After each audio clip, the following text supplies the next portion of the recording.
the first thing they say is, we see that they get into a lot of accidents, right? And so the question that I have for you is, have you ever heard this perception about the company? And also, how is your training and safety? And what are you really doing to make sure that your drivers are ready for the road? Bigger fleets, that the turnover rate is over, they would say 92%. You know, what are you doing to keep your drivers happy?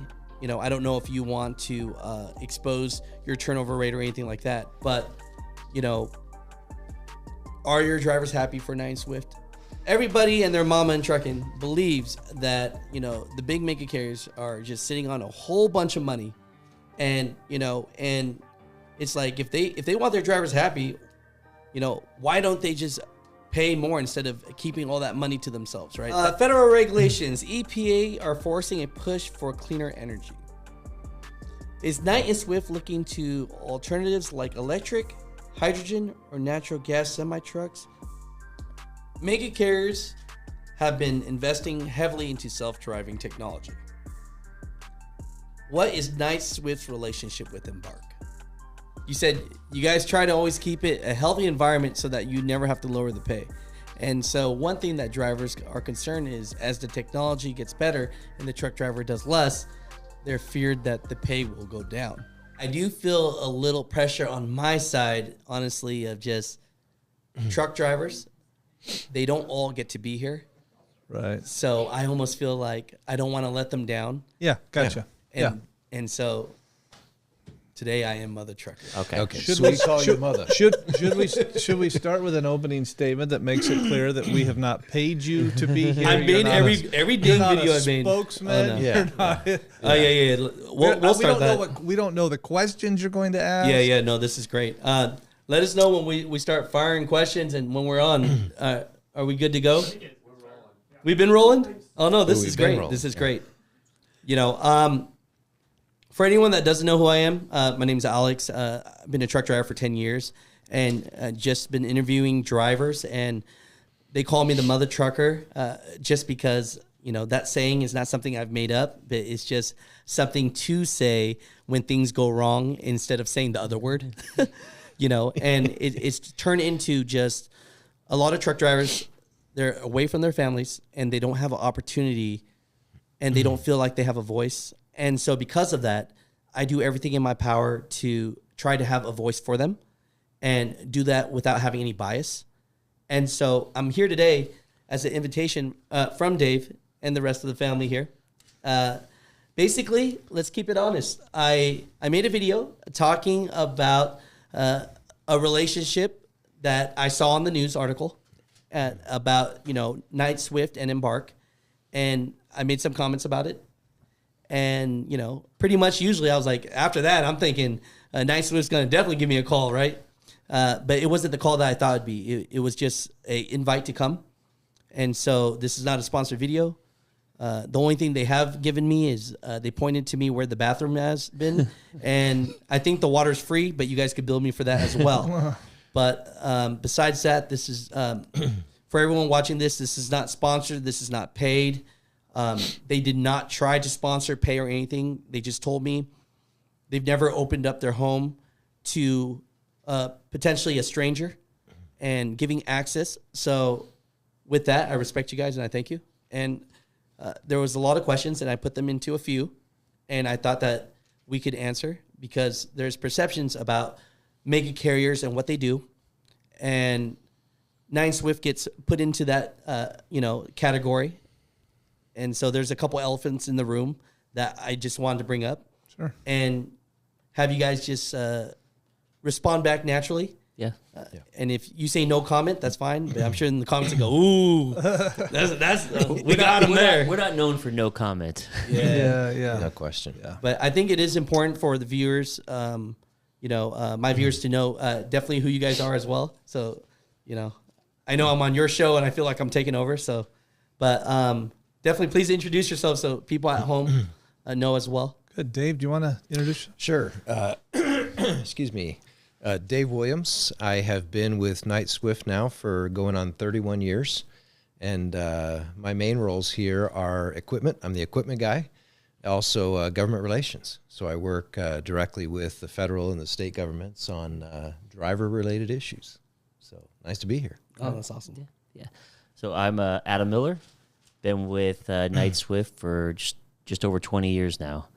I'm the chief financial officer for our parent company, Knight Swift, and I'm also the president of our Swift business. So I have responsibility over the Swift operations. Dave Jackson. I'm the president of Knight Transportation, and I'm the CEO of Knight Swift Transportation Holdings, which is our parent company. And so the three of us have worked together for a couple decades. I've been here almost 23 years, and we've all been on the Knight side. And we brought on a big sister company a little over 5 years ago in September of 2017 when Knight and Swift merged together. And as a result of that, the Knight leadership team assumed, and the Knight board really assumed leadership of the combined entity. We have a few other brands that we're very proud of that are also part of the family. Bar None out of Granger, Iowa is one. Abilene Motor Express out of Richmond, Virginia is another. And then more recently, we've added some LTL companies, AAA Cooper out of Dothan, Alabama, Midwest Motor Express out of Bismarck, North Dakota, as we've gotten into the LTL world. And there's a few other smaller brands that we've made investments in as well. One thing you'll notice about us is we maintain the independence of the brand.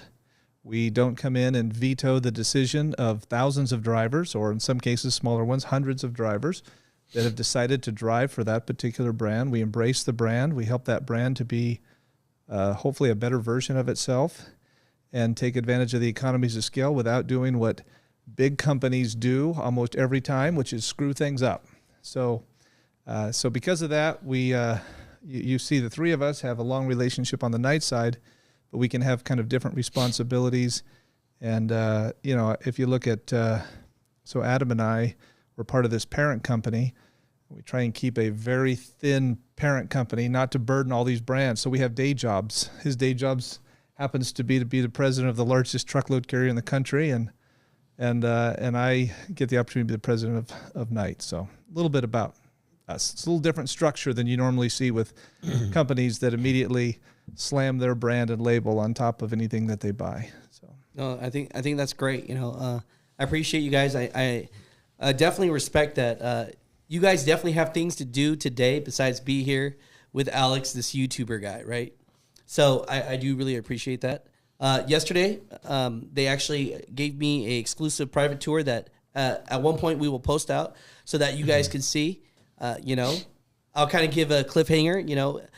Was it a place where it was one building and businesses and a meeting room of phone calls and drivers aren't allowed in? Or was it a different expectation of just a community, right? And I'll be honest, pretty next level stuff.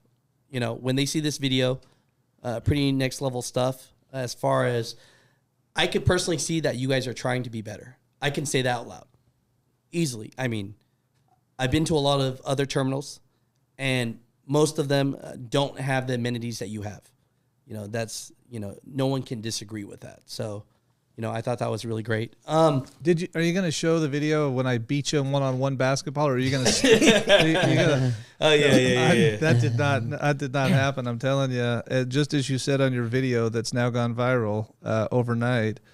You destroyed me in horse, and so I don't know what it's going to take to get a rematch at some point in the future. But I think I'd love. Maybe we do something for like charity. Like if I can beat you, then we go to then money goes to our charity, and if you beat me, then money goes to your charity. Something like that. Yeah, I think that'd be cool. And I have a chance to earn some self-respect with my children again. Oh man, no. Good thing I didn't have their TikToks and numbers and emails, because I would have sent it right over. Oh, don't worry, they've already seen it. So, But one thing I do want to make about this video that's clear, that basketball court was in the truck driver's lounge. It was not in the executive building, and I just want to make that clear because I did see a couple comments, and that was just a snippet, but that was for the truck drivers, and all the truck drivers have access to that. So, you know, I'm not over here trying to defend Knight and Swift, but that would be fair not to say that. So Yeah. Oh, I'm glad you pointed that out. We would love to have a basketball court here in this building, but that we can't justify that kind of investment here. Yeah. And so, in fact, none of us have a assigned parking spot. So if we don't get here early, we walk a little further, and then at the end of the day have to try and remember where we parked. And so that's not... I know that's a first world problem, but that isn't necessarily what people expect at a company or with people that happen to have a particular title. And so we come here, we're all one team. That's how we view this. And so that's what you saw yesterday, and hopefully people will get a chance to see it, and hopefully they recognize the authenticity of the fact that it's one room, it's one team.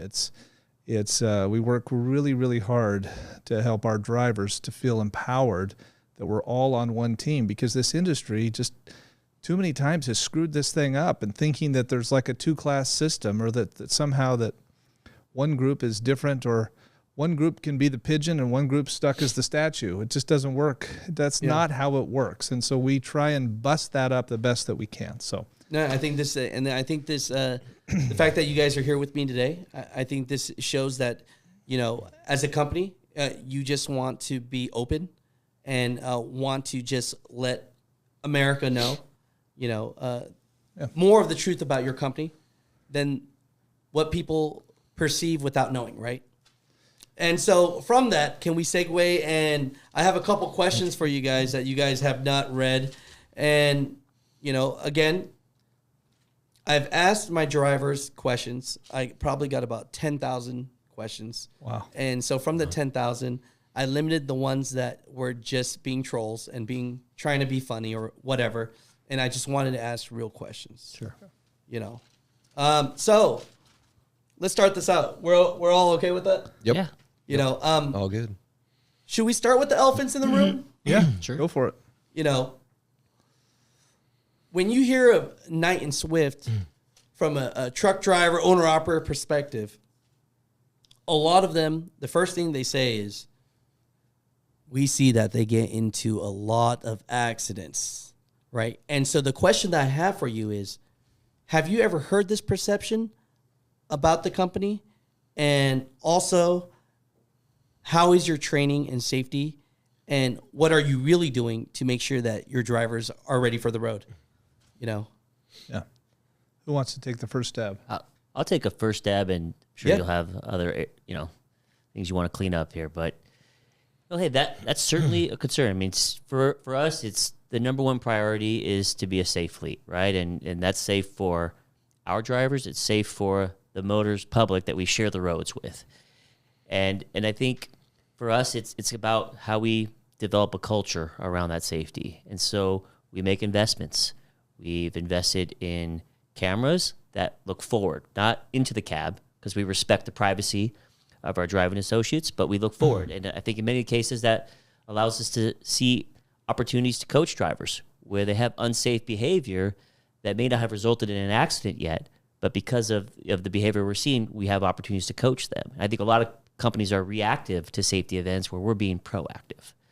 You know, when we merged with Swift did not have a great reputation of safety because Swift does train a lot more drivers than really more drivers than anyone in the industry. But as I shared with you, yesterday, and I think you might be on your video, we have more million-mile drivers at Swift than any other company as well. And so we do have a very experienced group, but we do have a lot of trainees. And we've put a great focus on ensuring that when our trainees are over the road, they are prepared to handle any event that may come their way. We use simulators to help us through that process. We have a very developed training program with great mentors that are very experienced at helping with that. And we've built this culture around safeties first, and that wasn't always the culture. And so when we look at our DOT preventable accident rate, we would put our rate up against any company, certainly any public company, any private company. I mean, there's some large private fleets out there that hire the most experienced drivers that have predictable routes in the same locations, and our preventable accident rate exceeds there in many cases, or is better than theirs, or would rival theirs on any given period of time. And that wasn't the case 5 years ago. So we've made tremendous strides in improving the safety of our vehicles. And hey, we never rest on it though. I mean, we know we always have opportunities to improve, but we're very proud of the progress that we've made, and we continue to look at other technology that's out there that we believe will improve the lifestyle for our driver, but also the safety of our vehicles. I do appreciate that, because most people would never say that we weren't doing so great 5 years ago. So 5 years ago wasn't so great. After the merger, you guys kind of jumped back together, it seems. And then, so what was the big switch that made the ratings better? Was there one absolute thing that you just saw that it just clicked and it worked? It's, again, taking some of the principles that have always made us safe at night and applying them within the Swift organizations. When I say 5 years ago, I'm referring more to the Swift performance than night. But taking those principles where it's adult-to-adult coaching of our drivers, giving them the opportunity to see where their behaviors lead to unsafe activities, and creating a higher standard for those that we're hiring, right? Creating a better training program with our mentors, and really we incentivize our drivers on their safety scores, but also other areas as well, but not letting safety be an afterthought. It was just culturally around this, we align safety with operations. In many cases, and in a lot of companies, they pit them against each other. It was a collaborative effort that we had to work together to be able to really change the behavior that we wanted over the road. Yeah, one of the other things that we did was, and hey, whatever side of the aisle you land on with regard to substance abuse or drug use, right? We made a pretty critical decision to change the way that we approach drug testing, and we started using hair testing. And if you're familiar with that, you know, in a urine test, basically it lasts for a couple days. With the hair, it lasts for months. And so what we found individuals that probably shouldn't have been driving for us, individuals that put others at risk by submitting themselves to drug use. And so by changing that, we changed the Swift driver fleet. We improved the driver fleet. And so all you got to do is look at one number really to see a dramatic improvement, and that's our CSA crash score. And those aren't public, but we can see them, and we know, and they rate you based on, 1 to 100. And prior to the merge, Swift was in the bottom 25%, let's say, right? So not doing well. And all you got to do is look up YouTube for a Swift accident, and you can find them all over the place, right? But in the last 5 years, with the things that Adam's talked about, as well as cleaning up the fleet from drug users, Swift is now in the top 25%. And so we've seen a dramatic change, and it's not just one thing. It's a culture. It's making that a priority. In that investment, every trucking company of size is challenged to hire drivers. But making that change from moving away from just urine tests to hair testing, there were 2,000 drivers that passed the urine test but did not pass the hair test. In the past, we would have hired them. And hey, we needed that labor in that environment, but we refused to, because it wasn't the right thing. And now the problem is those drivers have probably found themselves driving for another carrier who doesn't, hair test, and that's a concern for us. And I think that's one of the things we're pushing in Washington is to allow for hair testing, because we do believe it makes our roads safer. And to clarify, those 2,000 trucks, those are now open trucks that weren't open before. So that hurt. So if we go back to history, that was in 2018. So because we merged in September, and to set up the network to be able to do hair testing and whatnot took a couple of months, and when we instituted hair follicle drug testing to start 2018 also represented the single best rate and freight demand year we had ever had since deregulation in 1980 in the industry. So there was never a time where the company was more incentivized to fill trucks and to grow trucks over the road. And in 2018, we went backwards 2,000 drivers that in every other respect, including the urine test, deserved to be in a truck or would have otherwise been in a truck. And we refused to do it. And guess what? Our stock price and analysts, they filleted us over this because every quarter we were losing drivers. And the belief was, okay, now you've merged. Now Swift's getting smaller and smaller and shrinking. So we're out there talking to Wall Street, walking them through, hey, just trust us. We're doing what needs to happen. We're not taking shortcuts. And that was a defining moment, I think, for the Swift organization, and that's an organization that had, they grew to be the largest truckload carrier because they had unbelievable will and determination to grow almost no matter what. And I will tell you that in the Swift organization, prior to our involvement, I think it was common that every conference call ended with a message, or every meeting began with a message about safety, but it just didn't show up in the numbers. And so it was not about talking about it. It was about taking actions. Now, this is the piece that scares me the most about that whole fact. Of those 2,000 drivers that were disqualified, guess which drug was the number one drug that tested positive? Cocaine. So it wasn't marijuana. No. It's not. Marijuana was a distant third after opioids. It was cocaine. Now today, because of the legalization of marijuana, that might look a little bit different. But how could you ever think that you could achieve the highest levels of safety if that was the issue? And the reality is, Swift, by making that decision 5 years ago, Swift has been a leader in this. So Swift was not a laggard.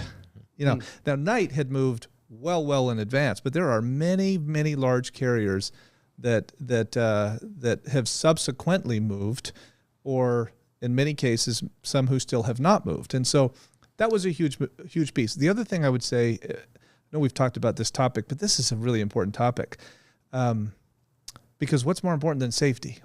At the end of the day, we could have the best cost per mile, we could be the most efficient, most productive, and if one of our team members doesn't get home with their family, what's it all for? And so we really take this serious. Well, there's another side to this. So the technology that we use, the external facing cameras, which in many cases has exonerated drivers and helped us to understand what really happened when there is an event, that technology also allows us to provide feedback to the driver in real time. And so we've taken a totally different approach than most, which is we empower the driver and we give the driver information, real-time feedback. And so, you or I, if we cut someone off on the road, or we don't plan an on-ramp just the right way, the heart gets racing, you think about it, but by the end of the day, you maybe have already forgotten about it.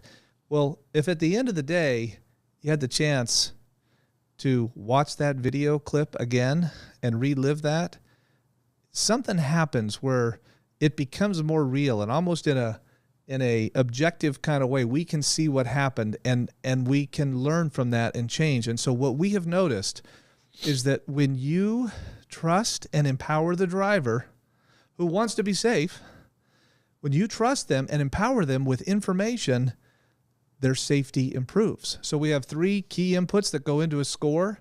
And what we notice is when we share that score, and occasionally when something triggers a video for them to watch, and occasionally there'll be a video that's so important it requires third-party coaching, but that's the exception. That is not the rule. But when we empower the driver with that information, guess what happens? Their score begins to improve, and it begins to improve immediately. And so when we first rolled this out and tested this several years ago, we had a test group of drivers. We gave them the information. We set what we thought was a target number for if you get to this number, you get a bonus. Well, really quickly, we went from only a third of the people being there to 2/3 were at the bonus. So we lowered the goal. And guess what happened? We moved the middle again and just continue to move the middle. And so in this industry, too many people don't empower the driver enough on this. And so that's what's going on behind the scenes. Now, reality is we're going to drive 4 million miles today. Hopefully, if we have enough loads, we'll drive 4 million miles today. Is that on average that you guys do 4 million miles? Yeah, it's give or take 4 million miles a day. It's an incredible number. So, we're going to be filmed more than anybody else, or whatever else you want. And of course, once something's on film, it lives forever. But to Adam's point, if you were to go, the last data point I looked at was data through January 9th. And it compared every big brand you could think of in terms of accidents per million miles. For that period of time, we were slightly outdone by one fleet, barely.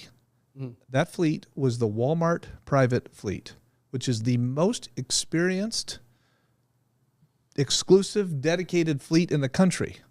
We were second place, barely. And we were twice as good as large carriers whose names I will not mention that you'd be familiar with, that don't hire any trainees, that don't do any training. They only hire experienced drivers. You have to appreciate the fact that a majority of the drivers that we bring on do not have experience. They get it through us. And so for us to be irregular route, primarily trainees, and to have the best for hire carrier accident per million mile rate, that's something we're very proud of. And that is not something that just randomly happens. So there's been so much effort behind the scenes to make that happen. So yeah, if you can't tell, we're passionate about this. This is... So I wouldn't put words in your mouth, but tell me if you agree with my statement here or not. The perception that Swift per se, crashes in and everything is a perception that was the old perception of Swift.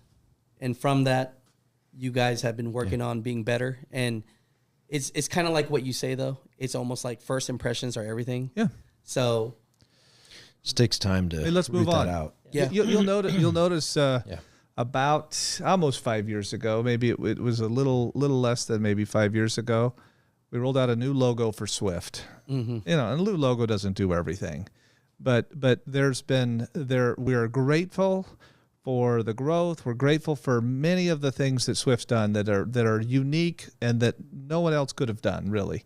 We're grateful for that legacy and history, but Swift is now transferred from being the largest carrier to being one of, in many cases, sometimes for periods of time, the safest carrier, and at the same time being one of the most efficient carriers in terms of what their cost per mile. It's not a business that loses money. They were on pace to lose money when we merged, and Swift now is very successful, which secures the ability to make the kind of investments like you were able to see, and we talked about yesterday, make the kind of investments in the facilities and the amenities for our drivers, continue to buy late model equipment, and to have what we think is the largest ratio of trucks to dry van trailers in the industry.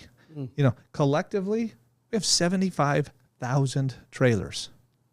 That's massive. I think the next closest, last I looked, is our good friends out of Green Bay, our friends in Orange out of Green Bay, who I believe have about 38,000. So we have 75,000 trailers, and the majority of those obviously are from Swift, and that leads to massive efficiency. That's one of the reasons why at Swift, 9 out of every 10 loads involves a trailer pull on at least one end, if not both. And we love that. We love trailer, and our customers love trailer pulls. No one wants to wait around and be live loaded and live unloaded. It is so fraught with inefficiency. And so because Swift is so healthy and successful, not only safe, but profitable, and earns a good return for the investment, it allows us to continue to invest and make that a great company, a great job, and frankly allows us to put technology to play to continue to improve how we train drivers. I don't think there's an organization that brings in more than 10,000 drivers every single year into the industry, and does so in a way that we're on the line. We pay. We largely cover the cost of any accident. We don't have an insurance policy that just takes over anytime something happens. We take the risk. And so we're not just about churning. We're not about butts and seats. We're about doing this the right way. And so the whole industry, I hope, can transition from any old legacy thoughts to an appreciation for the leadership role that Swift has finally stood up to do and to take for this industry, to help the industry. No, I think that's great. And I think it's great that we're able to have these conversations. Yeah. So, for all the listeners, all the mother truckers at home, just know that I was sure they were going to dodge that question. So, Yeah, well, That was a little more than no comment. no, and do we still have time? yeah, I tell you.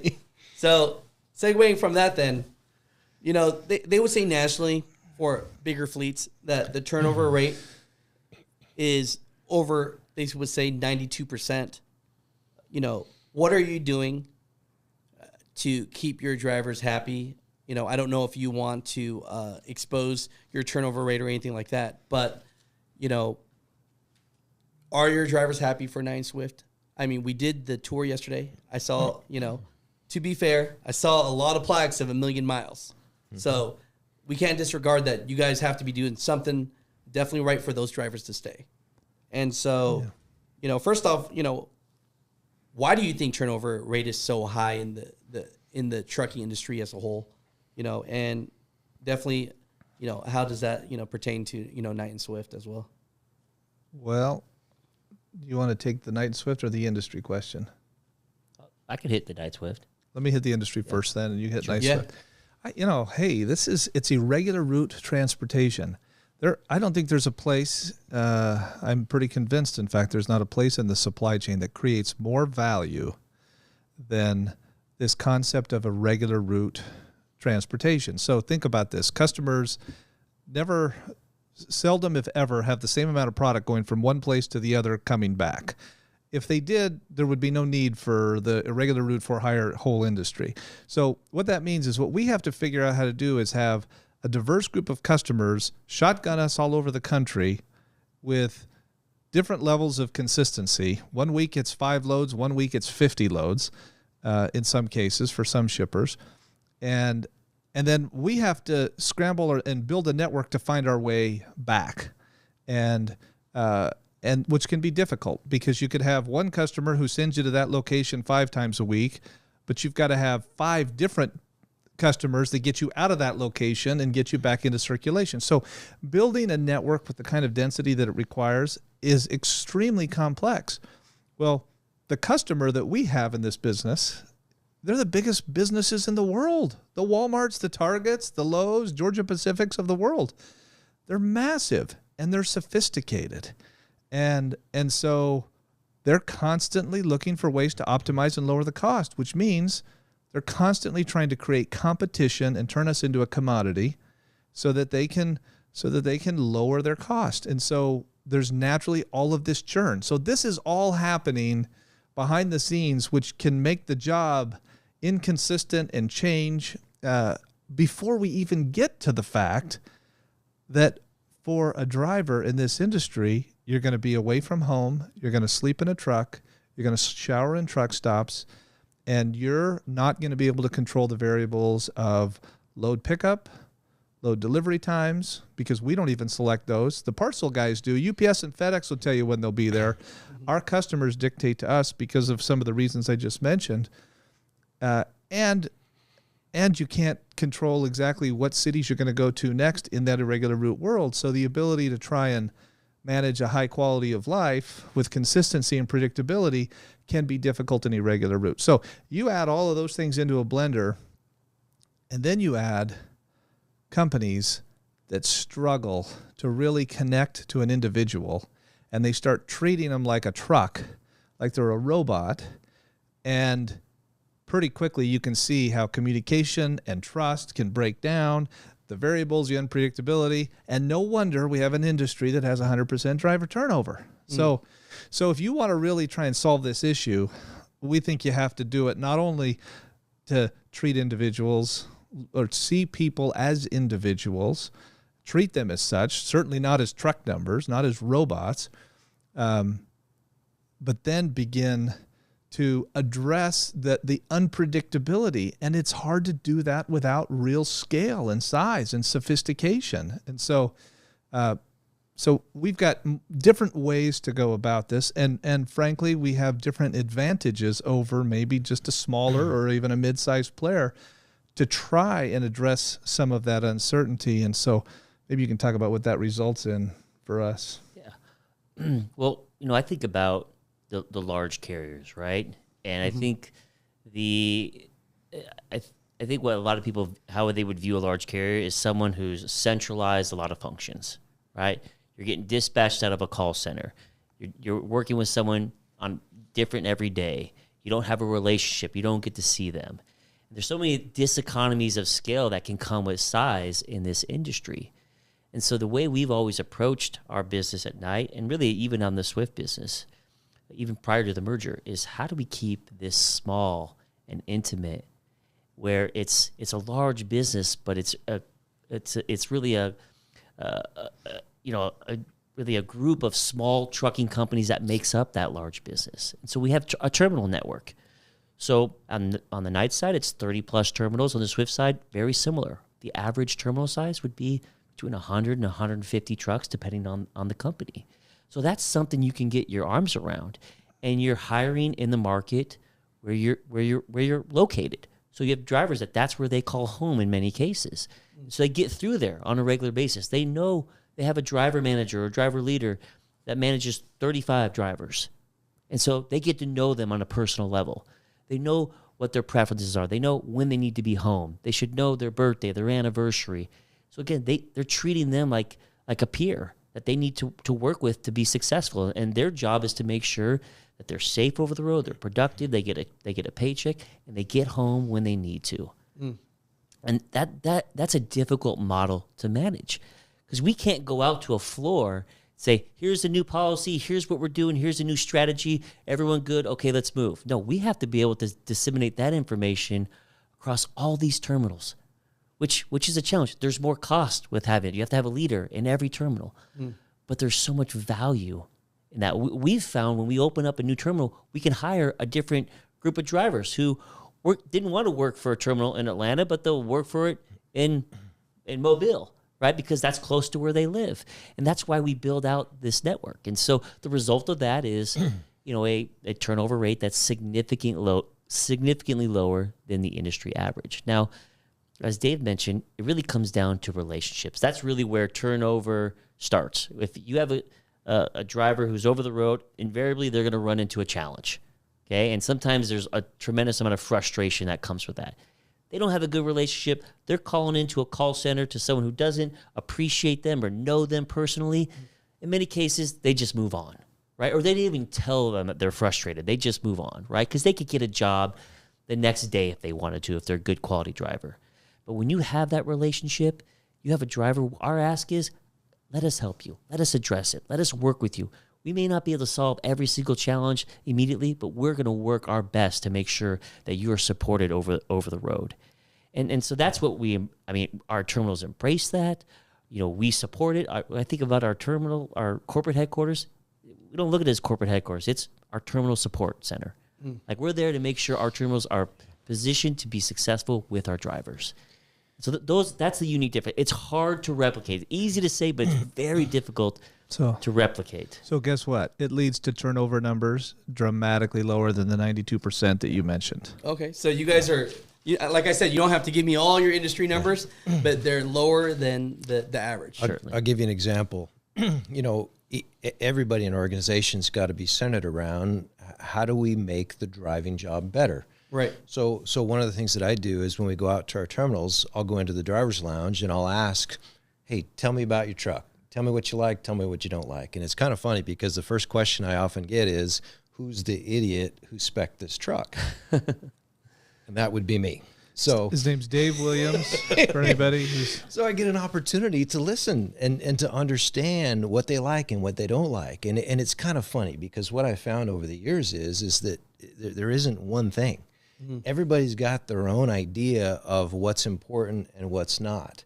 And when you talk about perceptions, I think amongst the drivers, there's this perception that there's a bag of money sitting at the corporate headquarters that they're unwilling to let go of. But the fact of the matter is, and as I get a chance to talk to these guys, and hey, we're not perfect, believe me, but at the same time, we're rebalancing every day. And the question is, do you want more pay? Do you want better benefits? Do you want better facilities?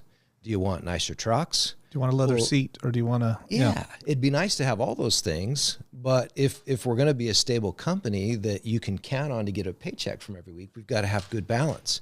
And so for us, it's always measuring the temperature of our drivers and understanding where their priorities are, and then having us be able to shift those priorities. Yeah, and Dave gets great feedback, but we do surveys as well on a regular basis, so we can understand what's the sentiment from our drivers and all the equipment that we have. I think he's just reading off of my questions here, because I was going to I say, didn't see him. My eyes aren't that good. For people who are watching this used to be a bank, so they don't have a ton of money. I see sitting in here, I don't know where it went. But one thing you got to at least acknowledge, this is probably a 41, 42-year-old campus that was a savings and loan bank that didn't make it out of the 80s. I heard And it. so we bought this thing for pennies on the dollar, 10 years ago or something. And so, No, I think that's great. One thing that I will defend, that I think listeners at home need to understand is, you go on Facebook Market, you go on Indeed, and you see these for hires listings, classifieds that say we pay $2,500 a month or a week, $3,500 a week, but it's $10.99. Yeah. And so a lot of people, sometimes they might look at it and say, well, this company here pays $2,500 a week, but you have to understand that $2,500 a week, $10.99, is like getting paid $1,200 after taxes with zero benefits. So I will say that I think that's a perception that listeners have wrong, is they see these numbers that these companies say we pay, $2,700 a week, but that's $10.99. You still have to pay your taxes. You have zero benefits. You have zero everything. So at the end of it, how much do you actually have? So, segue into that. Can I throw one thing in Sure. there? It's just this is maybe straddles equipment and turnover. When we hire a driver, we're looking for somebody that wants to establish a career, because we're going to invest in the relationship. There's a time that it takes to build trust, and you can't ever take it for granted. But one of the things we'll do is we want them to begin to think about their first 1,000,000 miles with us. And so you see the recognition. Yesterday you saw the Swift wall. In every one of the night terminals, we have something similar. And here in this building, we have all of a wall with all of the 1,000,000 milers. And each business finds its own way to commemorate and celebrate that. But there's a lot of benefit that comes along the way, including the opportunity in some of our businesses for stock restricted shares over time, for a driver to be able to accumulate restricted shares. In one of our businesses, when you hit 1,000,000 miles, you get a phone call from Dave's group that says, okay, congratulations, you hit 1,000,000 miles. Mm-hmm. What color do you want your truck to be? Because here's the thing. And what brand of truck do you want? And we don't do this everywhere. We don't do this at Swift, but at night we do other things at Swift. But at night we do that, Swift. Oh, are we doing it now? We do. Well, I didn't know that happened. They actually have a lot more than night. So. Okay, so I didn't know that it had jumped. I didn't know it had jumped the median like that. A couple years ago. I thought I was. It's been years, Dave. They emailed me about it. Yeah. Now I can talk about it openly. Okay. So here's how we look at this. So this might be interesting to maybe two people out there, but the night transportation red is actually CR England red, and the Knights called the Englands and said, can we use your color red? And it was a shout out to the fact that, guess who Chester England, CR England, was married to? Maud Knight. So there's not a relationship between us and the Englands. The companies aren't connected, but they do go back to Plain City, Utah, way, way back. And so as a shout out, when the Knights left Swift Blue, they wanted to do red. Well, the trucking company color and the truck color is about as sacred thing as a trucking company has. We feel like if you run 1,000,000 safe miles with us, you have paid the price. And so if you want to drive a space gray truck, power to you. If you want a pink truck, you could do it, but we can't do too many of those because we take a little bit of hit in the resale market. Hard to sell those. But the point is, our drivers, we That's the ultimate for us. In addition to cash compensation, restricted shares, and some other things that we do with them, they get a whole new wardrobe with a new medallion, so that they can be proud with that. But if they choose, they can change the color. Most seem to change the color, and so when you see a purple truck, but it doesn't say lease to, it's not an owner operator. No. It's just a million miler who may or may not choose to put their million mile medallion on there. But those are little things we do to show that we're serious. This isn't skin deep. This is come in, have a career, and we're going to continue to trust and reward you for your loyalty over time. So no, I appreciate that. No, this is great. Another question that came up like probably 7,000 times, right? And this is not. Again, this is the perception of mega carriers, and I'm wrapping you guys into this. That's fair. All right, and we talked a little bit about that, and that's why I thought it was a good segue is, everybody and their mama in trucking believes that, the big mega carriers are just sitting on a whole bunch of money, and, and it's like if they want their drivers happy, why don't they just pay more instead of keeping all that money to themselves, right? And I know that can be... Unless you're business minded, I'm going to say what I think about that first. Okay, so this is what I think. I own some businesses too, and when you deal with companies like Walmarts and Targets, they do not want to pay very well. So to stay competitive and to be able to get those contracts, it is very difficult. So in my opinion, you're not working with percentages on percentages of just profit. We're talking about extremely low margins and profits on some of these things.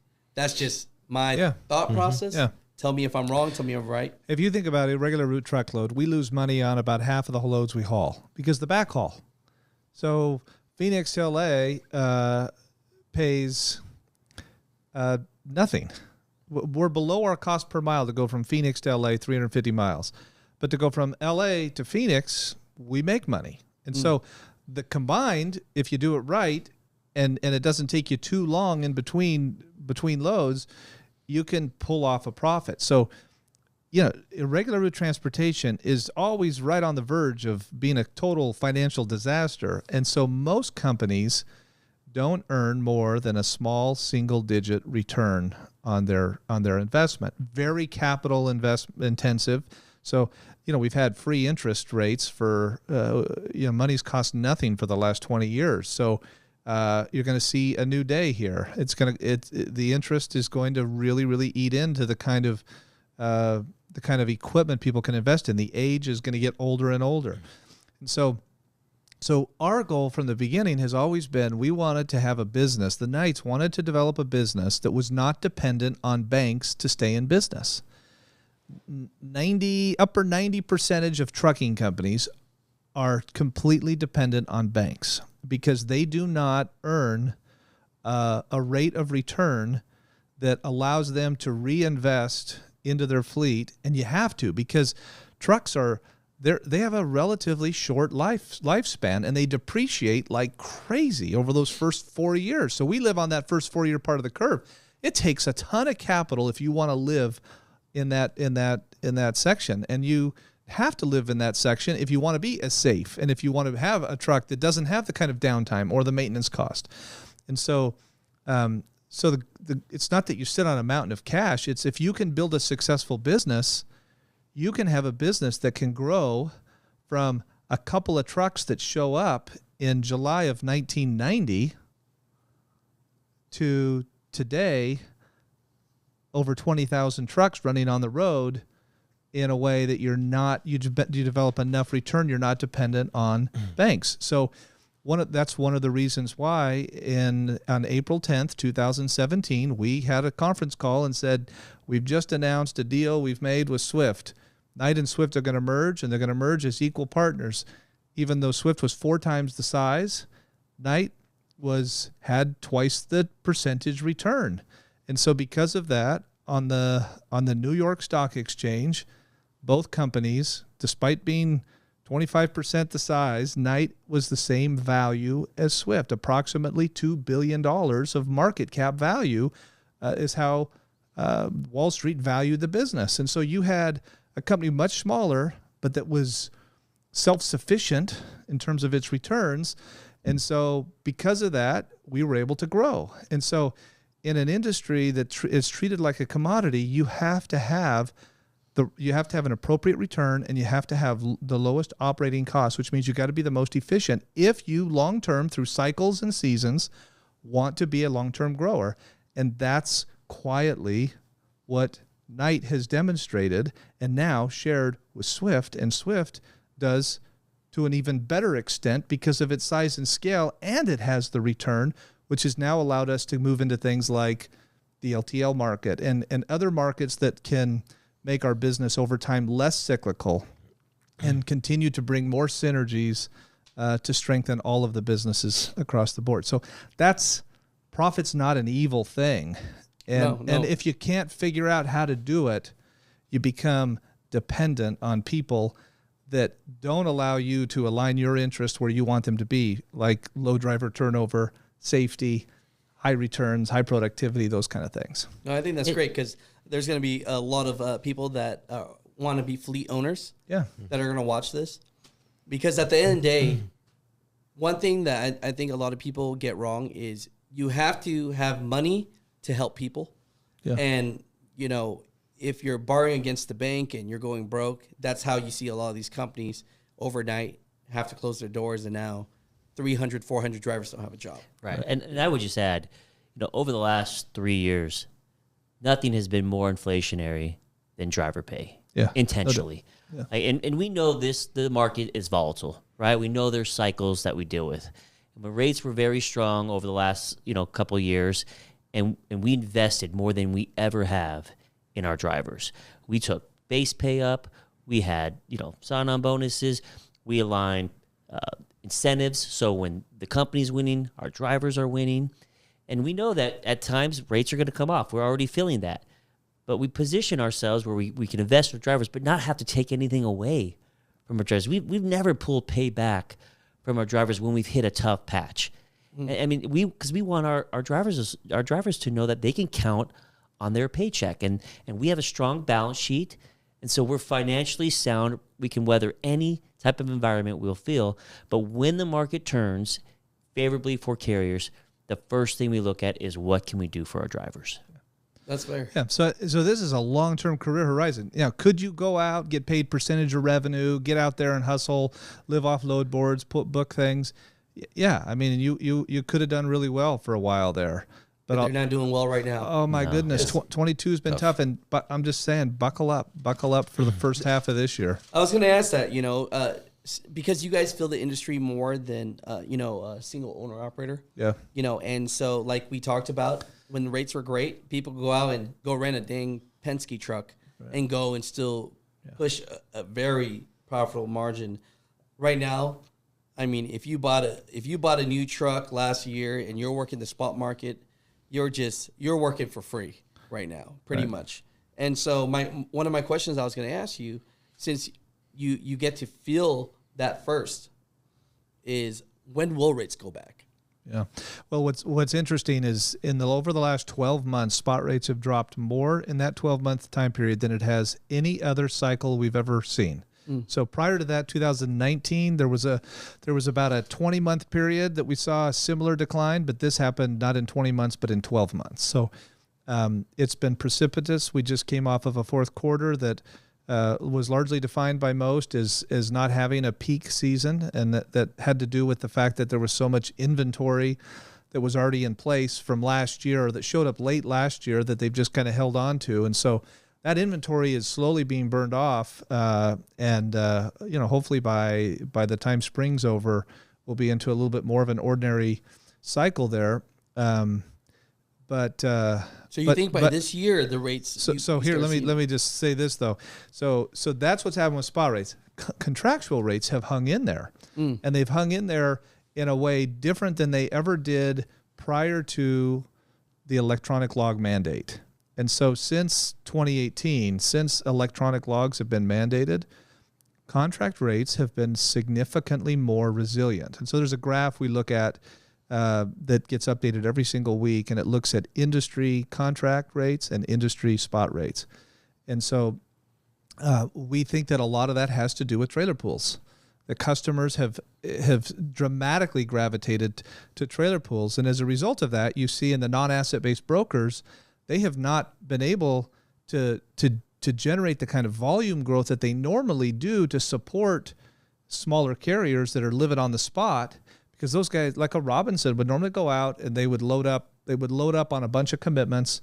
They'd win a bunch of business at discounts to the customer, and they could keep people moving. Well, that wasn't the case. We don't have their fourth quarter yet, but their third quarter, their rates were down 15% to the customer, and yet their growth, I think, was only like 1.5% in volume. So that's not typical. That it didn't work that way before electronic logs.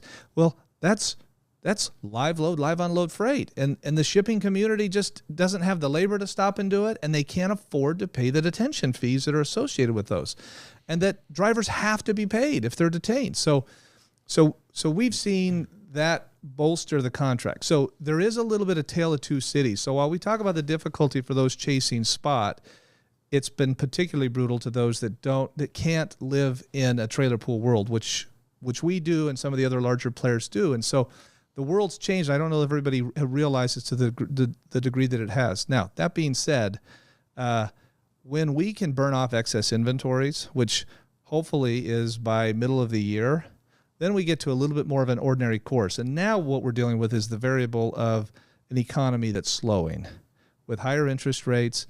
What's going to happen? Are we going to see unemployment tick up? It's hung in there and it really hasn't. And so what's the overall economy going to do? That is, I think, largely what will determine what the back half of the year is dealing with. Whereas what the industry has felt in 22 and in the first half of this year is largely self-induced by the fact that we moved so much freight in 21 that ordinarily would have probably moved throughout 22. So that's kind of what we see. But it's tough out there for, we see all the signs of small carriers struggling and in many cases giving things up and stopping and moving on because they can't get through the tough time. A fourth quarter without a peak and first quarter is always the slowest, freight season of the year. So, which that kind of creates a little bit of a self-correcting mechanism within the industry itself where supply goes down. And so there's less to haul for the back half of the year. So, I think there's reasons to be optimistic for the back half of the year. Okay, good. That's going to make a lot of, that's some inside information for all you fleet owners out there. Stick in there. It sounds like it possibly could start getting better. So that's great. Since we're on that topic right there, I probably have a question for you then. We talked about 2021 being great, the rates being amazing. And so what were people doing? They were going out and buying trucks. They were buying trucks. The used truck market went crazy. People were trying to buy new trucks. I got friends that own dealerships. They're like, Alex, I'm sorry, man. We can't get a new truck until 20 and 24 because the slots are all, done up. When will inventory come back, do you think, for truck drivers out there? I know the used market, the prices are starting to come down because, like we talked about, the spot market rates have gone down significantly. So a lot of people are getting out of the business. Yep. So I see a change in that. But the guy that wants to go out to any dealership and go, I would like to buy a new truck, when will inventory come back? Yeah, so I've been doing this for, 3 decades now, and I've never seen a market like this. Doesn't he look too young for that? I was going to say, I feel like he needs... Those are trucking years, too, by the way, so multiply times 7. It's almost like dog years. I'll be honest. One compliment I'll give you guys for sure is, I don't know what kind of milk you guys are drinking, elephant milk or what, but, I see this man over here, He's a specimen over here. President of Swift, and I go... hey, so it's goat milk. You're the intern guy, huh? No, I've been running this for 20-something years, and 3 decades, and whatever elephant's milk you guys are drinking, I would like some of that. It's a little younger. It's goat. Yeah. It's goat? It's goat, yeah. So in any case, I've never seen a market like this. Yeah. It's been highly unusual. It's been compounded by several different issues. Obviously, we had the chip issue that yes. But it was more than that. It was raw materials. It was It was a lot of things that contributed. Well, here we are in 2023, several years after the end of the pandemic, thinking this should be over. Well, it's not. In fact, in 2023, basically all of the OEMs are out on allocation again. And so what's happening is there's a fight between the dealers, between the fleets, between the end users as to who's going to get that allocation. At the end of the day, we're going to build less trucks than we otherwise would have if there was no supply chain constraints. Now, good news, bad news. Give it to us. Give it to us. So the bad news is, as an end user, you may not get what you want or as many as you want. The good news is it really changes the cycle. Because what ends up happening is, traditionally is, when things get really good, we build 350,000 trucks as an industry and we flood the market. Well, when you understand supply and demand, what that means is when you increase supply or capacity, you decrease pricing. So it's a self-inflicted down cycle. Well, in this case, we didn't get a chance to do that. So while some of that demand for our services has decreased, maybe due to overall economic issues, supply hasn't increased as much as it normally would. Yeah. Translated, that means that the cycle has a chance to be shorter. The down cycle has a chance to be shorter. Yeah. So that's a good thing. Now, when is it going to come back? Probably not this year. That's what I'm hearing. That's what I'm hearing as well, because I'll have friends, that will say, hey, Alex, so I'm their go-to guy, right? Hey, Alex, you know anyone? I'm trying to buy 200 trucks. Yeah. And then so I'll reach out to some of my buddies that own dealerships, and they're like, I don't have any allocation slots for 200 trucks. I'm like, so if you don't have allocations for a guy that can afford 200 trucks, what about the guy that's trying to buy one? Yeah. So would you say it might be a couple years from now until a guy can probably go into a dealership? And on the new side, yes. On the used side, I think there'll be more opportunity. I mean, as an organization, we put off a lot of used trucks every year, and we'll sell just ourselves, anywhere from 2,000 to 4,000 trucks to the open market every single year. And, in the last couple of years, it was interesting because we would be notified that a truck was coming out of service. It'd be sold before it even come off the road. Right. This year, we're starting to see a little more looseness in inventory. Prices are starting to come down. They're still elevated historically. And I would expect them to be slightly elevated until really new trucks start flowing off at a faster clip. Right, because I think the large fleets really help support the used equipment market. And so when the large fleets can't get new trucks, we're going to run our trucks longer. Yeah. Right. Yes. And so we've aged our fleet as a result. And I think many of our space have done the same thing. And once we have slots available to buy new equipment, we'll probably get younger. And I think that'll help support more inventory in the used equipment market. Yeah, but there's some curveballs coming. I mean, you've got some environmental rules coming with NOx treatment and with CO2 reductions and with zero emissions vehicles that are going to really throw this industry into a new era that we haven't seen before.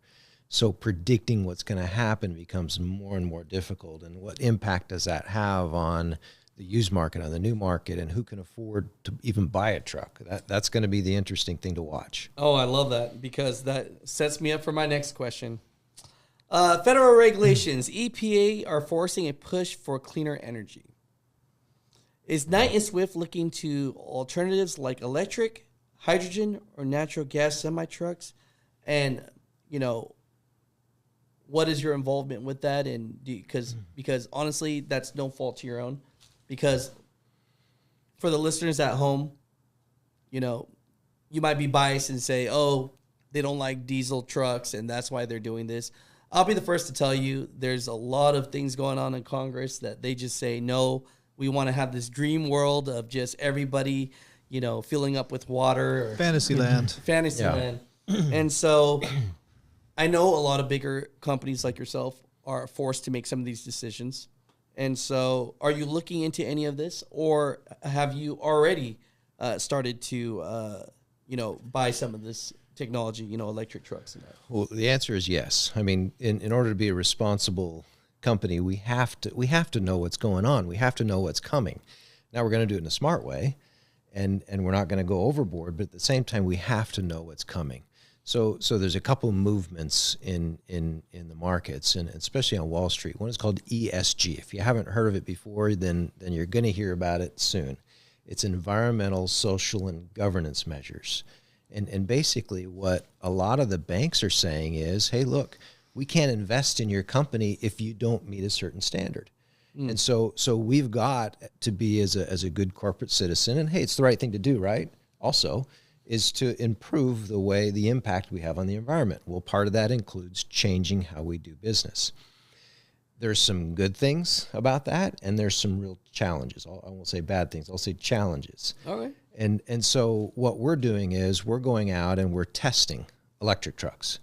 We got one that we just received. There was a press release yesterday from Kenworth. We're testing hydrogen fuel cells, which is a little further out on the horizon.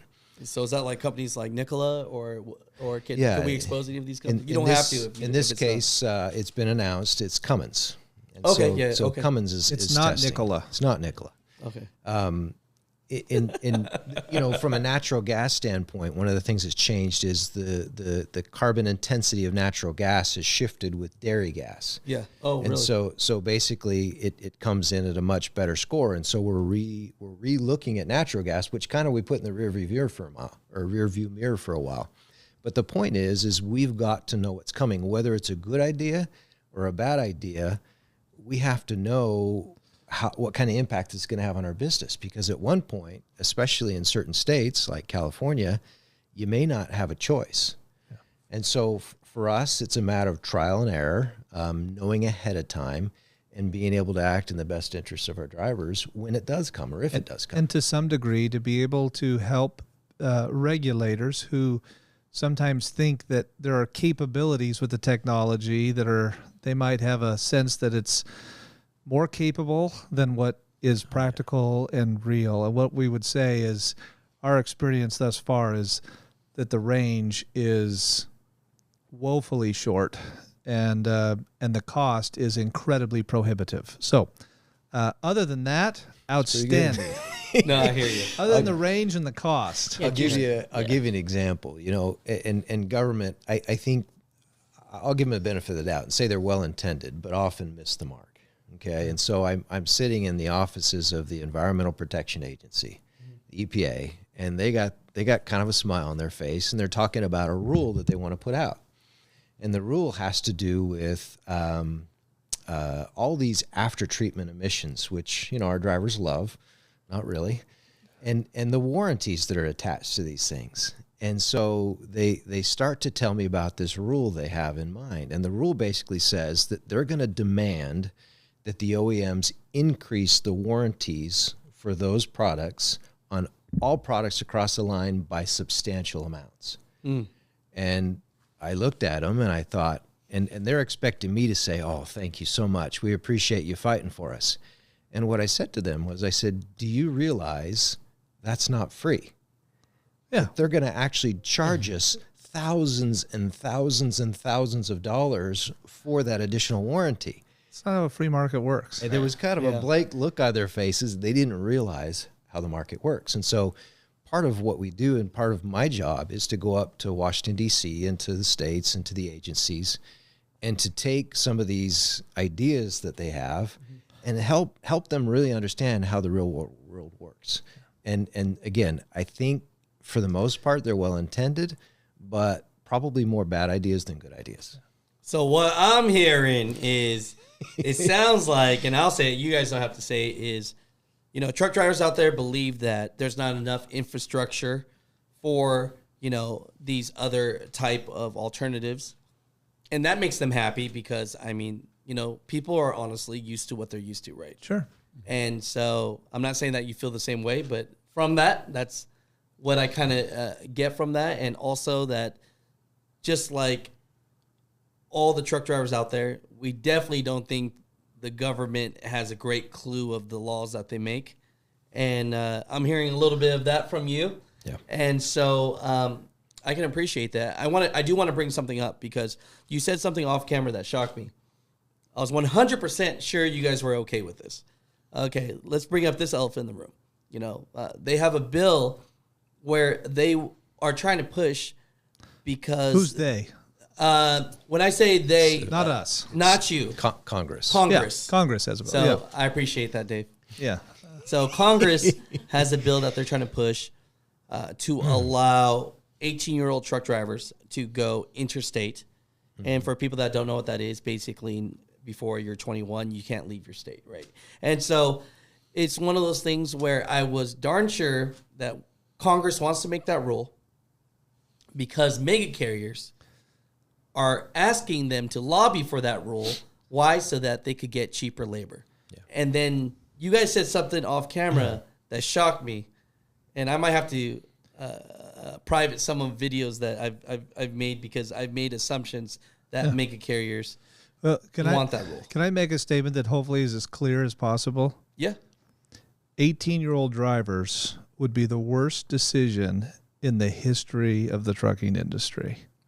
That makes me so happy. Period.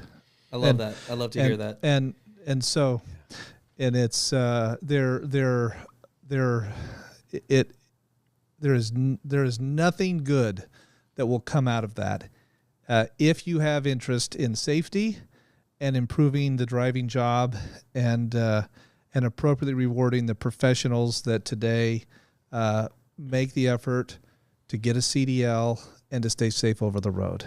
And that's who would lose out on this. That's who would lose. And so I can't see anything good that would come as a result of that. So we are not in favor of that. Period. I'll tell you a little bit about some of the origins of that bill. But first of all, just to be clear, as from an industry standpoint, we're probably in the minority here. In other words, there are a lot of companies that are pushing for that, and I would say partially because they don't often fully understand how the market works. Okay, so why did this come about? Well, what happens is that some individuals will point to specific circumstances. For example, if you were in Memphis, Tennessee, and you were to drive 50 miles south, you're now in Mississippi, right? Well, an 18-year-old driver can't do that, but they can drive from San Diego to Sacramento, which is much further. And so people point to that and say, well, that's not fair. We should allow for them to not just drive intrastate, but to drive interstate because of these circumstances. Well, that's where it started. And then it just kind of grew. And some people took hold of it and said, well, this is a good chance to solve the driver shortage problem. But as we look at it, it's not a good idea. Yeah. It's a terrible idea.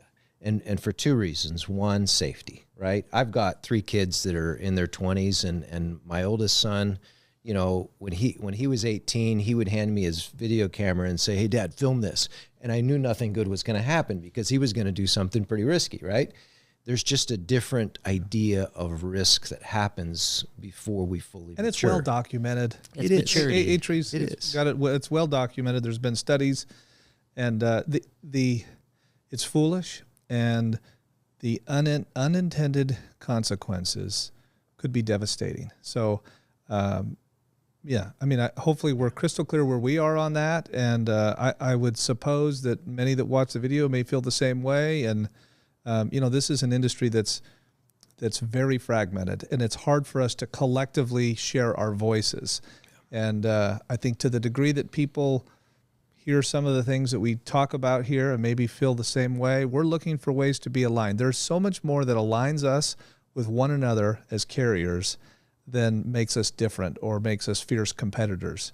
Yeah. Dave plays a leadership role in the Truckload Carriers Association that's focused exclusively on truckload carriers. And still, given the fragmentation and how small the average carrier is, it doesn't represent, representation of 80% of the industry. Like some industries that have 7 or 8 big players, they all get into a room and they represent the whole space. And so I will tell you, we devote time and effort and resources because of our size as a leader in this industry to try to advance things that we think are in the best interest and health of the industry that we serve. Not just to serve our own personal interests. The reality is the industry, we're such a small piece of such a big industry that there really aren't those opportunities. So we're trying to do the right thing, and so hey, we appreciate what you do. The voice that you give is meaningful, and obviously Washington represents it. I mean, they have your number, they have his number, and so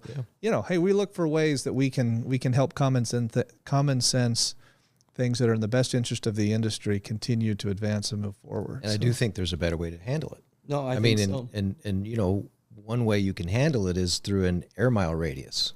In other words, if the concern is you can go 200 miles within a state, but you can't cross a state line that's 10 miles away, then let's establish an air mile radius restriction. I mean, there's just different ways to do it. Yeah. And so as we talk about these issues, as we talk about the driving job and what makes the most sense, if we're going to compete against construction, as from a pay standpoint, Right. then we can't do things that are going to keep us from getting there in terms of increasing that pay.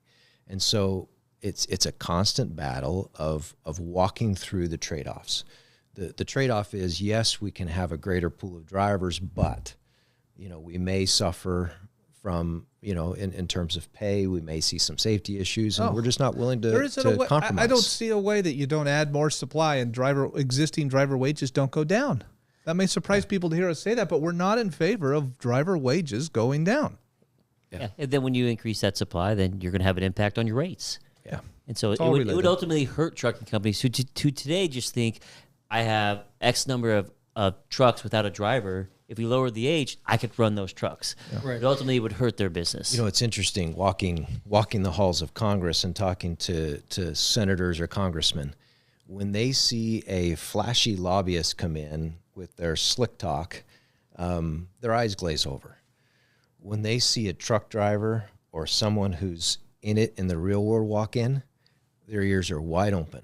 And so I think what we can learn from this is we just need to make sure that we're talking common sense. Our voice is heard, That those that are actually affected by this are being heard. Yeah. I think the trucking community would appreciate that you guys. So we'll set the record here. When it comes to wanting to lower wages and having 18-year-olds with no experience jump in the game per se, Knight and Swift doesn't want anything to do with that. Exactly. Correct. Right. And I think that's fair, right? Yep. And another thing that's really big in trucking, before we get to our last question, is truck parking, right? Mm-hmm. So a lot of times, I know again that a Knight and Swift, you guys are the largest over-the-road carrier, but what are your thoughts about truck parking and they invest so much money into so many things, but then when it comes to truck parking, it's almost like you have to get a grant for it, right? What are your thoughts about that for your drivers? Yeah. Well, Dave knows kind of how that works and why over time that happens. Yeah. So really, if you look back to some of the struggles that some of the states had financially, the first thing they often do is they say, well, what can we shut down? And so what they did is they started shutting down rest stops. And you notice that some of the rest stops started closing when things got really difficult. What the unintended consequence of that was we already had a really difficult parking issue, and it just got compounded. It got worse. And so as an industry, the American Trucking Associations, the Truckload Carriers Associations, and us as a company have gone out and tried to educate Congress about how important this was. Now, we made a lot of strides during the pandemic because guess what? Everybody realized how important the supply chain was, and specifically how important our truck drivers were and how critical it was to take care of them. And so there was a lot of commitments made during that time to help us solve our problems. Well, a couple of years later, that has now subsided. At least the crisis has subsided. Right. And they're kind of moving along to that other things. And so what we've done is you've got this recent infrastructure plan that was just passed by the federal government, the Inflation Reduction Act, that had a lot of dollars associated with it. We've been up on Capitol Hill fighting for some of those dollars to invest back into our industry to help alleviate this. And believe me, it's not an easy issue, because what do? Do you go out and build a bunch of parking lots? Mm-hmm. Well, you kind of need lighting. You kind of want it to be secure. You need bathrooms. And so we've gone about it and said there's a couple things that need to happen. One is we need to reopen the rest stops for sure. Okay, get all the infrastructure's already there. We just need to reopen them. Secondly, we need to look at new facilities. We need to look at beyond truck stops. What else can we do? There's a lot of government land that can be used, but it even gets down to the local level. I mean, when you go into a industrial park and there's a big old warehouse with a little bitty parking lot and there's signs all around the building that say no truck parking, what are you supposed to do? What are you supposed to do? Yeah. And so one of the things I think we need to do is we need to address that from a local zoning standpoint. In other words, if you're going to build a warehouse, you got to have so much truck parking that goes along with that square footage.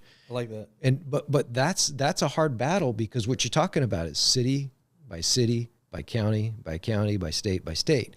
But so there's not a quick fix, but at the same time, it's up in the top 3 issues right now, and we're battling hard. I think another area for us to focus on is just working with our customers, because there are going to be some customers that are very accommodating to our drivers. We have to take a 34-hour break on their property, and there's others who don't allow truck parking. And it's like they want the delivery, but they don't want to accommodate our driver. And so I think that's working hand in hand with our customers. And many of them want to be a shipper of choice, but there's some that haven't taken the necessary steps to really support our drivers. And so that's another area that we can focus on. But again, this is where having a decentralized network, right, where between all of our brands, we have 200 locations across the country. So when our drivers are coming into an area where we have a location, we have plenty of space for them to stay overnight and to take their break. And then they'll have the great amenities that we've invested in. Well, that's good, and that's why I like to bring these questions up, because, I want the truck drivers in America to have a fair analysis of, what Knight Swift cares about and doesn't care about. So it makes me happy that you guys care about truck parking for your truck drivers. Yeah. We would have more spaces than anybody for our own trucks, and we've actually found ways to extend that a little bit to third parties. And we have a business called Iron Maintenance in about 30 of our shops. We do basically wholesale oil changes, tires, because we already have the shop, we already have the labor, and we're used to doing very, very efficient oil changes because we know that the value of time in the truckload space. So we have thousands of customers now that come to us that are third-party carriers that come to us for a more affordable, less than retail oil change that's super fast, and in some cases, there's opportunities to give them a spot where they can park. And so, we can't totally accommodate the whole world just yet. I was going to say, don't say that, because I'm about to. Hey guys, make sure you go here to get a wholesale. Don't just head over, but maybe start having a relationship. I'll tell you another thing. This isn't intended to be a sales pitch, but this might surprise people. But we have over 20,000 trucks that buy insurance through us, and we rolled this program out during the pandemic. And so for the last couple of years, when insurance prices have been crazy, it's been hard to get to. There's a way where if we feel like you're committed to safety, you can be part of an insurance program that we have, and so between Iron Insurance, we call it Iron Insurance, between Iron Insurance, between the Iron Maintenance Program, between other carriers who come in and move our trailers in a power only kind of way through our logistics business, we're finding ways to create win-win solutions with third-party carriers. And so, we don't have the real estate. We can't replace what the government should have as part of just zoning and development. But we are looking for ways to make it easier to come in and use our trailers, have access to some services at affordable prices, and so that everybody wins together. So, you'll see that continue to evolve and develop over time if you pay close attention to our company and kind of what we're after. So, no, that's great. And then let's ask the elephant in the room question: why I'm even here? Oh, right.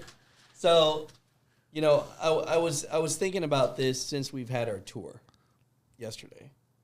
Okay, and so I hear this in the comments a lot. Why have a basketball court why have a place for their drivers to game if they're investing in self-driving trucks or technology or what have you? And so I thought about that last night. I go, as a business person, would I invest hundreds and millions of dollars into terminals for drivers if I'm thinking about making a culture without drivers? Because that doesn't make sense for business 101. So I just wanted to say that to begin with. Yeah. And I thought that was something that I saw yesterday. And so, Good. you know, I just wanted to put that out there. So I will ask this question now. Mega carriers have been investing heavily into self-driving technology. What is Knight-Swift's relationship with Embark? Okay. So, as Dave talked about, different technologies, whether it's hydrogen fuel cell or electric, we look close. We look to understand. There's nobody who operates a fleet of our size, over 20,000 trucks. There's nobody who consistently buys as many trucks, a few thousand, 4,000, sometimes trucks a year, and that is so invested. Nobody has as many over-the-road full truckload drivers as we do. So these are all key pieces to our business. I would say the fact that we have learned how to recruit, train, employ, and help to be successful truckload drivers is our core competitive advantage. That's what we do. So the fact that we have a relationship with a technology company, which is not our strength, technology, one should not paint with a broad stroke that we're abandoning a very successful business plan that we're the industry leader of for some newfound pursuit. I would say that it is common that businesses have relationships that don't have identical objectives. So think about our relationship with our customers. When we're negotiating with our customer, their objective is much different than what our objective is. And we have to try and find a way to make it work for both of us. And they want to buy us for as cheap as we can and give them as much capacity and let them hold on to trailers for eternity. And we're on the other side trying to be profitable and trying to be productive and make it a good fit for our drivers. And so Embark, I would look at that in a similar fashion. If we're going to sit here and say we're serious about safety and we're aware of companies that have developed technology that can look out 300 yards in front of a truck and can see every object and measure and identify whether it's a truck, a car, a bicycle, a motorcycle, whether it's on the side of the road or whether it's stopped in the middle of the road, that can measure and evaluate what's on the side of those trucks, and can see rates of change in front of them, again, hundreds of yards in front and many seconds in front of what a human being could even process it. I don't know how we don't take interest in learning and understanding that technology. So our relationship with Embark is, we've met with, I would say, virtually all of the autonomous. They would, of course, have great interest usually in us and wanting to work with us. Embark was the only company that came in, listened to us, listened to concerns we had, just looking at their technology, not looking at their business model, but looking at their technology. And they listened to us. They came back and they talked about it, they addressed it. And we talked to them further about creating some kind of opportunity where we could put a subset of what they're after. They're after a level 4 where a driver doesn't have to be in the truck. That is not the technology that we're testing today. And that is not a technology that is out there for commercialized use. We're using components of that with our drivers and that equipment's been put on our trucks so we can learn and understand what can happen, how can we continue to improve safety, and where is this industry going to go? And so at this stage of the game, if we can find a way to nearly entirely eliminate preventable accidents, which this technology can do that. And I'm not talking about take a driver out. I'm talking about there's technology today that may be very close to being commercialized that could eliminate preventable accidents and that can improve the quality of the driving job, to have some additional assistance like I have in my personal vehicle, my personal Ford. It tells me when I'm bumping inside and out of the lines. And I'll just tell you, I'm a better driver because of whatever technology Ford has in my car. And my wife's a much better driver as a result of that technology. That was not. She doesn't watch this. No, that's just because she drives more miles, than I do. That's all that means. I'm putting that in the beginning of this. Insert foot in mouth. And so I have the sweetest wife. She is so sweet. So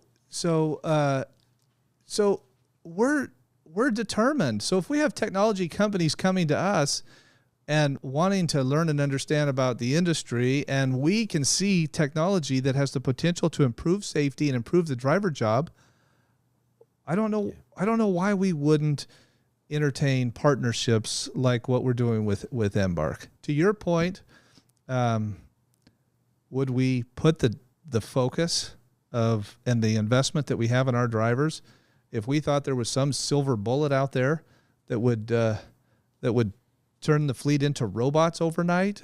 No, we wouldn't do that, and we wouldn't make all those investments and do the business that we are. So, I hope that people can see the seriousness we have to make investments in safety and improving a driver job. And so, we're the only fleet that's been trusted to experiment with this. We have 2 drivers that we've hand selected that are phenomenal drivers. Both of these drivers are trainers as well. So they're very familiar with the job. They're very familiar with what it would be like with a trainee to have some additional technology helping them behind the wheel. And so these guys are not using autonomous. These guys are not taking a nap. In fact, if they take their hands off the steering wheel, it disengages. And so we're continuing to explore technology. That's what we're doing here. No, that's fair. No, I appreciate that. So my last question is an easy question, but it's one that I will leave you guys all with. All right, in a hypothetical world, if the mother trucker wanted to go work for Knight or Swift, and he's a new truck driver, he's in your training program now, and he's thinking, this is the place I want to be my home. This is the place I want to work and truck for until the day I die. Will the mother trucker working for Knight or Swift, how many years can you say that he will have an opportunity to do that? 10, 15, 20, 25, a lifetime? You can say what you feel about that, but I get that question a lot is, Alex, I'm thinking about working for Knight or Swift, but So, Alex, I'm 47 years old. Gotcha. Just turned 47. Hey, I don't think my wife would let me work less than to 65. She just doesn't want to be around me that much. And so what's that? Almost 20 years. We're going to be hiring, and we're going to need truck drivers for that entire period. I'm convinced of it. I would bet my career on it. I would say as long as he or she wants to be behind the wheel. I mean, that's how long they'll have a career at Knight and Swift. Yeah, here's what I would say, and there's probably some misperceptions out there, and that's what we do. We try to clear up misperceptions, is that some of these technologies that we're looking at, whether it be zero emissions technologies or this driving technology, there's limitations, right? It doesn't do everything. It can't do everything. And it'll be decades before it can do, and not even in every single case. And so what you're seeing is you're going to see a splash here and a splash there. But the fact of the matter is, for decades to come, the driver is still going to be in control of the truck. Now, they may have to do less. You may not have to sit there and constantly keep the truck in the center of the lane. There may be technology to allow you to stay in the center and be able to worry about other things. The job will slowly change, but the driver's going to stay in the truck. Yeah. I mean, I think when you look at the technology, it has solved the easiest part of the job. When you're on a clear highway in great weather without traffic, right? Now, I think our drivers know that that is not the case in many situations, right? And that's when we need human intervention. That's when we need experience on the road to know how to navigate an accident, know how to navigate weather, right? To know how to navigate law enforcement in certain situations. And you just can't program around that. And so that's why, you know, we like the technology to understand how to improve the experience for our drivers. But I think of the, you know, trains. We still have someone operating trains. That is on a track with a schedule, but yet you still have not automated that process. We think about airplanes. Man, there's more technology in airplanes than our trucks today. I'm not getting on a plane without a pilot, right? So I think that's the world we're headed down. It's just going to be such a challenge to try to program around every situation a driver can encounter. Yeah, definitely. And I heard what you said earlier. You said you guys try to always keep it a healthy environment so that you never have to lower the pay. And so one thing that drivers are concerned is as the technology gets better and the truck driver does less, they're feared that the pay will go down. And I remember you telling me earlier in this interview that you guys always try to, if anything, keep the pay the same or exponentially increase it as much as you can. So, I mean, you're going to stick by that, right? Yeah, our goal is to make sure our drivers have a great paycheck, right? And we always try to keep compensation fair. Probably never going to be the highest. We're certainly not going to be the lowest. We're going to be in that top echelon. But our goal is to constantly continue to give increases to our drivers depending on where we're at in the market. Our goal is to never bring pay down. And with a predictable quality of life and some consistency. So we build density. Bottom line is, for individuals that are willing to go and get a CDL, to get experience, and to have a clean driving record, that is one of the greatest things an individual can do to assure that they will always be able to provide for themselves and for their families. And there are not enough people that are willing to sometimes get off the couch or to make the sacrifices to get a CDL, to pay the price of training with a trainer that might not, you know, you might be Randy Travis and they may be Snoop Dogg, and that may not be a good experience, but to get through with a trainer, whatever that experience may be, and then to take safety as seriously as it should be taken, certainly as we tried to take it. And there will be tools. We're convinced there will be tools that will come down the line that will enable and empower drivers that want to do that. They shouldn't feel threatened by that. No one should feel threatened to go that route, that pursuit, and to have such a worthy career as being a professional driver with a CDL and a clean driving record. And so we take so much joy out of helping to facilitate and see that happen. And that's where we're going to continue to be focused. So I love that. You know, yeah, definitely. I think we're good. As at the end of all this, is there, you know, anything that you would like to leave the viewers with? That anything else that you want to bring up at all? You know, I think we're good. But again, I hope that you have been able to see, and you're welcome to. You know, you'll film your own videos. You'll keep filming videos every day, and we love what you do for the industry. You've had a chance to come and see us and experience this firsthand, and we'd love to have a relationship. And I'm going to pay closer attention to the comments. Last night I read a bunch of comments about my basketball skills and the fact of why would they even have that if they're not going to have drivers. I read some of those comments and I just couldn't believe that. So I hope that you'll feel comfortable to talk about what you've seen and how you felt with us. For our drivers that follow you, which I know there are many, because we ran into several who they didn't recognize me. Some didn't recognize Adam, but they recognize you. Yeah. I love that. I want our drivers. I just want you to know we so appreciate you and I'd be crushed if you've heard us talk and you thought, I don't know what company they're talking about, because that's not how it feels.